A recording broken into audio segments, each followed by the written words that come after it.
My name is Amarachi Okafor, and if someone had told me that the man I once prayed for would hand me divorce papers on the very bed where I was fighting for our child's life, I would have laughed in disbelief. But sometimes, God lets the unthinkable happen just so you can see who people truly are and who He has made you to be. Hi besties, please support our channel by subscribing, liking, and sharing this story with someone who needs strength today. And please tell us where you are watching from in the comment. Now to our story. I was 39 weeks pregnant, swollen, exhausted, and counting the hours to finally meet my baby. The contractions had started early that morning, sharp little reminders that new life was on its way. My best friend Adora was the first to arrive at the hospital, her voice calm but firm, the kind of friend who knew when to hold your hand and when to command you to breathe. "Mara, you've got this," she kept saying. "Inhale slowly. Exhale. Think of the baby." I tried. I really did. But between the pain and the fear, my mind kept drifting to Kunal, my husband of 4 years. He was supposed to be there. He had promised to drive me to Lagoon Hospital himself. But as the nurses wheeled me into the labor room, he still hadn't shown up. At first, I thought it was Lagos traffic. Then maybe a work emergency. Then, deep down, I wondered if it was something darker. Because for months before this day, Kunal had been different. He'd stopped looking at me the way he used to. He'd come home later, smiling at his phone more than at my face. And though I tried to tell myself it was just stress, that tiny voice inside me, the one every woman has, kept whispering that something was wrong. By noon, the contractions were stronger. Mom and Kem, my mother, had arrived with my brother Chuka. The room smelled faintly of antiseptic and baby powder. Mama sat by the window, praying under her breath, while Chuka paced near the door like a soldier on guard. And then, around 1 o'clock, the door opened and Kunal finally walked in. For a second, relief washed over me. "Thank God," I whispered. "You came." But the relief didn't last. He wasn't carrying flowers or a hospital bag. He was carrying a brown envelope, and behind him, standing awkwardly in the hallway, was a woman I recognized immediately from the office Christmas party. Her name was Saad, and even in that moment, even through the fog of pain, I noticed her rounded belly. Kunal didn't even meet my mother's eyes. He just stepped closer to my bed, set the envelope on the table beside me, and said in a voice as cold as the air conditioner humming above us, "Amara, we need to make this official. I'm filing for divorce. Sign these papers." For a heartbeat, I thought he was joking. Maybe the stress had gotten to him. Maybe this was some horrible prank. But when he folded his arms, waiting, I realized it wasn't a joke at all. The room fell silent. Even the monitor that tracked my contractions seemed to pause. Mama gasped, "Kunal, what kind of madness is this? Your wife is in labor." He looked at her and shrugged. "That's exactly why I came, to get this done before the baby comes. I don't want confusion later." Something in me cracked. I felt a pain sharper than any contraction. My voice came out small. "Kunal, please. Not now." He shook his head. "Now is perfect. Everyone's here. Witnesses." I looked at the man I had once prayed for, the one I'd cooked for, believed in, carried life for, and all I saw was a stranger. The same mouth that had called me queen was now spitting paperwork on my labor bed. Ada stepped forward. "Get out," she snapped. "You've lost your mind." But Kunal ignored her. He pulled a pen from his pocket and held it out to me. "Just sign, Amara. Let's end this peacefully. I'm moving on." My vision blurred. I wanted to scream, to throw the papers, to demand answers, but my stomach tightened again. Another contraction. The pain tore through me like fire. Mama shouted for the nurse, but I grabbed her hand. Don't let him see me cry." The contraction passed, leaving me trembling. I turned my head slowly toward him. "Who is she?" I asked, though I already knew. He hesitated. "Saad. We've been together for over a year. And she's pregnant." He didn't answer. He didn't have to. I closed my eyes. In that moment, between the waves of pain, I whispered, "Lord, give me strength. Don't let me break in front of him." When I opened my eyes, I saw not the man I married but a man who had already left long before today. I pushed the envelope aside. "You'll get your signature," I said quietly, "but not today." He smirked. "You don't have a choice." Chuka took one step forward. Touch her again, and you'll leave here with security escorting you, he warned. His fists were clenched so tightly his knuckles turned white. Connell glared but didn't respond. He simply turned to leave, muttering, "You'll hear from my lawyer." The door slammed. For a moment, I thought I would collapse. Then I heard Mama praying louder, rebuking every spirit of shame and heartbreak. Ada held my shoulders. "Look at me, Amara. Breathe. Don't let him win." And somehow I didn't. I focused on the life inside me, the innocent heartbeat that hadn't asked for any of this. That night, after hours of labor, I gave birth to a baby boy. The moment the nurse placed him on my chest, tears streamed down my face. "Welcome, my love," I whispered. "Your name is Afani, because with God, nothing is impossible." He was small, perfect, and warm against my skin. I stared at him and knew that no matter what Connell had done, I still had something worth fighting for. But even as I held Afani, I knew this wasn't the end of my story. It was only the beginning. The next morning, sunlight poured through the hospital blinds, soft and gold. I hadn't slept. I kept staring at my son, memorizing the curve of his nose, the way his little hands opened and closed in tiny fists. I whispered prayers over him until my voice went hoarse. Mama stayed by my side the whole night, reading psalms in a low voice. Every now and then she would pause and look at me. "Amara, God will fight for you," she said. "This is not the end of your story." I nodded, though inside I felt hollow. The man I loved had humiliated me at the moment that should have been my greatest joy. By the third day, I was discharged. Connell never came. The hospital staff had already heard what happened. Their pitying smiles followed me as the nurse helped me to the car. I told myself I didn't care. But as the city rolled by outside the window, traffic, street vendors, Lagos noise, I felt the ache of rejection pressing on my chest. Back home, Ada moved in with me for a while. She washed bottles, folded baby clothes, and refused to let me sink. My brother Chuka visited daily, bringing groceries and quiet strength. Sometimes he'd sit with a Afani on his chest, humming old hymns Papa used to sing. A week passed, then another. The shock began to fade, replaced by anger, slow, steady, righteous anger. I decided to face reality properly. One morning, after feeding Afani, I opened the drawer where Connell used to keep his work files. Inside, I found what I'd feared and what I'd prayed to find at the same time: receipts, hotel bills, messages, and printed emails. They told the story he tried to hide. He hadn't just betrayed me emotionally, he built another life. But tucked between the papers was something else: proof of several loans Connell had taken in his company's name, with his personal assets as security. Some payments were overdue. I didn't understand everything, but I saw one thing clearly: he was in debt. I took the papers to Chuka, who worked in finance. He studied them silently, then looked up at me. "He's drowning, Amara. These loans are dangerous, but you might be able to turn them around if you want justice." I didn't want revenge, not the kind that ruins people. But I did want truth, accountability, and protection for my child. So I prayed again: "Lord, guide my steps. Let me act in wisdom, not bitterness." A week later, I met Barrister Adebayo, a family lawyer recommended by a church friend. He was kind, patient, and calm.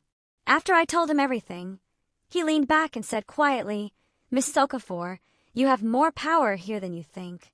Keep every document. Let's move carefully. The law is on your side." For the first time in weeks, I felt a spark of control. Days turned into nights filled with feeding and paperwork. Between bottles and diapers, I scanned documents, labeled envelopes, and prayed over every decision. Ada called it my midnight ministry. She wasn't wrong. Then, one afternoon, while folding baby clothes, my phone rang. It was Chuka. "We've confirmed it," he said. "Connell's defaulted on 2 of his loans. If we act fast, we can buy those debts and legally transfer ownership. You become the creditor." My heart pounded. "You mean he'd owe me?" "Exactly. He wanted to take everything from you, but God's turning it around." I breathed a quiet hallelujah and agreed. Within days, Chuka and Barrister Adebayo arranged the purchase. For the first time, I held legal papers that gave me authority over the very man who had tried to destroy me. I didn't tell anyone else, not even Ada. Some victories are meant to stay silent until the right moment. Weeks later, court summons arrived for divorce proceedings. Kunnel was demanding joint custody and claiming financial strain. I smiled bitterly at the irony. He was asking for mercy from the woman he had humiliated in labor. When the first hearing came, I walked into the Lagos High Court with my head high, Ifani in Mama's arms. Kunnel was already seated with his lawyer. Saad sat a few rows behind him, her belly larger now, eyes sharp and restless. He looked me over, half smiling. "You look good," he murmured. I ignored him. I was done playing fragile. The judge called for statements.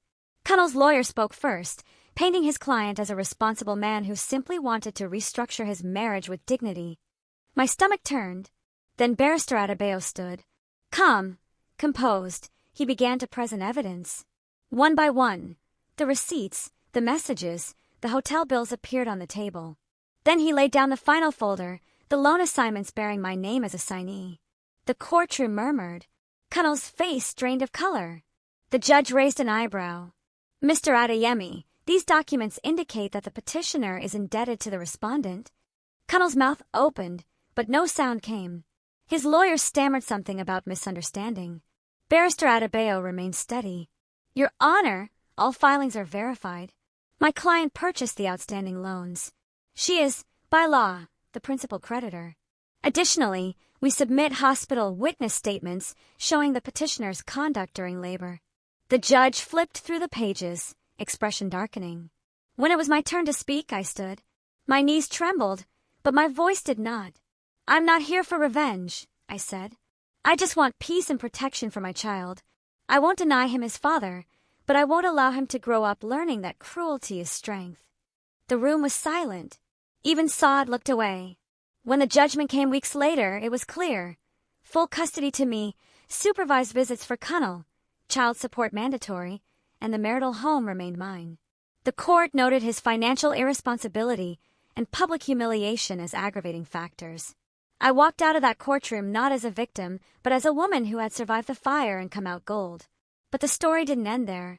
The weeks after the court ruling passed like a quiet sunrise after a long, violent storm. For the first time in months, my house felt like a home again. The walls, once heavy with silence, now echoed with laughter, baby giggles, and the sound of life returning. Every morning, I'd wake to Ifani's tiny cries and the smell of Mama's pap warming on the stove. Ada would hum gospel songs while helping me with laundry, and Chuka, God bless him, kept checking in, saying, "You see, Amara, God never sleeps." Look at how he turned the story around.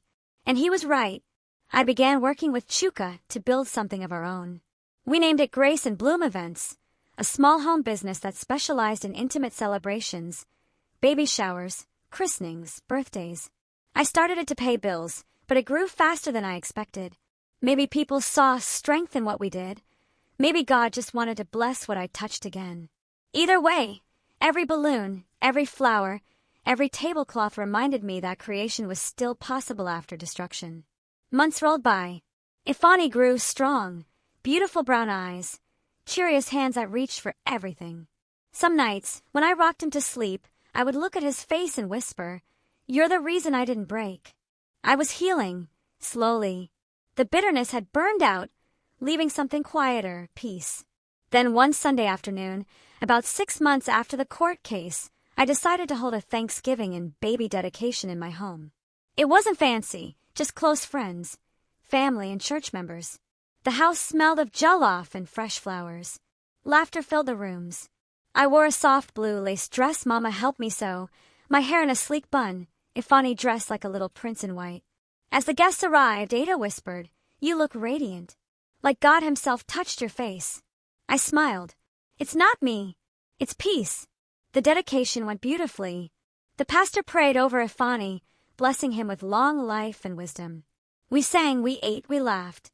For a few hours, it felt like every heartbreak had finally been replaced with joy. Until the doorbell rang. The laughter quieted. I turned, and there he was, Kunnel, standing at my doorstep in a dark suit, clutching a small gift bag, his face uncertain. And beside him, heavily pregnant, was Saad. Gasps rippled through the guests. Ada froze. Mama's eyes narrowed. Chuka's jaw clenched. But I just stood still. For a heartbeat, my mind went back to that hospital room, that envelope on my bed. Then I looked down at Afani in my arms, his innocent eyes wide and calm, and I knew no one could take this piece from me anymore. I nodded slowly. "You can come in," I said, my voice steady. Connell stepped forward, awkward, eyes scanning the joyful decorations, balloons, photos, scripture verses pinned to the walls. What the enemy meant for evil, God turned for good. He cleared his throat. "I didn't know you were having a dedication. I didn't invite you," I said simply. "But God must have wanted you to witness it." He flinched. Saj shifted beside him, looking around with restless irritation. "We just came to drop a gift," she said quickly. I nodded. "You can leave it on the table." Connell hesitated. "Amara, can we talk privately?" Ada started to protest, but I raised a hand. "It's fine." We stepped out onto the small veranda. The afternoon was bright, the breeze warm. For a long moment, neither of us spoke. Then he said, "I know you probably hate me, but I wanted to say I'm sorry. For everything. Things haven't been easy for me lately. Business is bad. The apartment." "I know," I said quietly. "The bank reclaimed it 2 weeks ago." His eyes widened. You knew." I nodded. "Your lawyer filed the notice to the same address I now own. Remember those loans? You signed them over without reading the clauses properly. They became mine." He stared at me, color draining from his face. "You mean you?" "Yes. I became your creditor months ago. But don't worry, Connell," I said softly. "I won't destroy you. That's not my job. God has already handled that part." He opened his mouth, but no words came. His shoulders slumped. "I just wanted freedom," he murmured. "You wanted freedom," I repeated. "But you confused it with selfishness. Real freedom isn't walking away from responsibility, it's facing what you've broken and choosing to be better." I turned toward the doorway where laughter and gospel music spilled out. "Look at me now, Connell. You tried to bury me, but you didn't know I was a seed." He swallowed hard. "Amara, please. I want to be part of my son's life." I met his gaze. "Then be the kind of man he can be proud of. That's your choice now. The court gave you visits. Use them wisely." Behind us, Sada's voice rose, sharp and impatient. "Connell, are you done? I'm tired of standing here."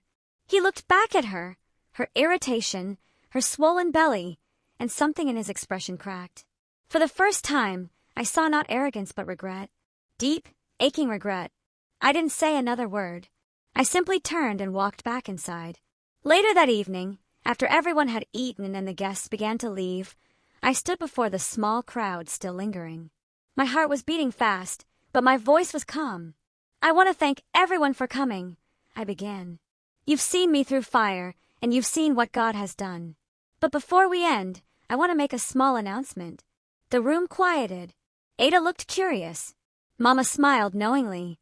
I took a deep breath and continued. "Today marks not only Afani's dedication but the birth of something new. My brother and I are launching our business officially, Grace and Bloom Events. We'll plan celebrations, dedications, weddings, and more. We want to remind people that joy can still grow out of ashes." Applause filled the room. I smiled, tears threatening to fall. "And one more thing," I added, my voice soft but strong. "Sometimes people will try to break you where you're most vulnerable. But remember this, when God is in your story, pain becomes preparation. What they meant for evil, God will use for your elevation." I didn't look at Connell, but I felt the weight of my words reach him. The air shifted. His posture faltered. For the first time since I had known him, he looked small, not because I had crushed him, but because he finally saw what real strength looked like. That was the moment my announcement broke him, not through revenge, not through anger, but through the undeniable truth that I had risen beyond his reach. After they left, I stepped onto the balcony with Afani in my arms. Lagos lights shimmered in the distance, the hum of traffic blending with faint laughter from inside. My heart felt light, full, free. I looked down at my son and whispered, "We made it, baby. God brought us through." He yawned, tiny and perfect, his hand curling around my finger.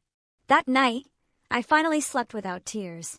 Months later, Connell tried reaching out again, polite messages, apologies, but I no longer needed closure. Some stories don't need endings. They just fade quietly, leaving room for new beginnings. I focused on raising a Fani, building my business, and living in peace. Clients came from everywhere. Our work was praised for its warmth and heart. Grace and bloom became a testimony of healing, of how beauty can grow in broken soil. Sometimes, when I tell my story at women's gatherings, people ask how I forgave him. I tell them forgiveness didn't happen all at once. It came slowly, like dawn after a long night. But once it came, it freed me. Because forgiveness isn't saying what they did was okay. It's saying you no longer control me. And that's what I want every woman listening to remember. You are not what happened to you. You are who God is shaping you to become after it. Connell gave me divorce papers on my labor bed. But God gave me something greater, grace, strength, and a son who reminds me daily that miracles are real. I no longer dwell on the betrayal, the shame, or the courtroom.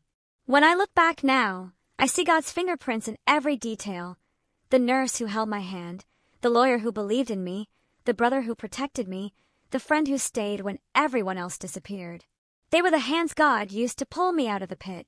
So this is how my story ends, or rather, how it begins again. I am Amarachi Okafor. Once broken, now whole. Once humiliated, now honored. And to every woman who's ever been told she's not enough, remember, with God, nothing is impossible. Wow! Bestie, that one touched deep, didn't it? Life really has a funny way of teaching us lessons through people we least expect. If you felt the story like I did, drop a heart in the comments. Make sure you subscribe and join me again for our next gist, because you know your bestie never runs out of stories that I love you.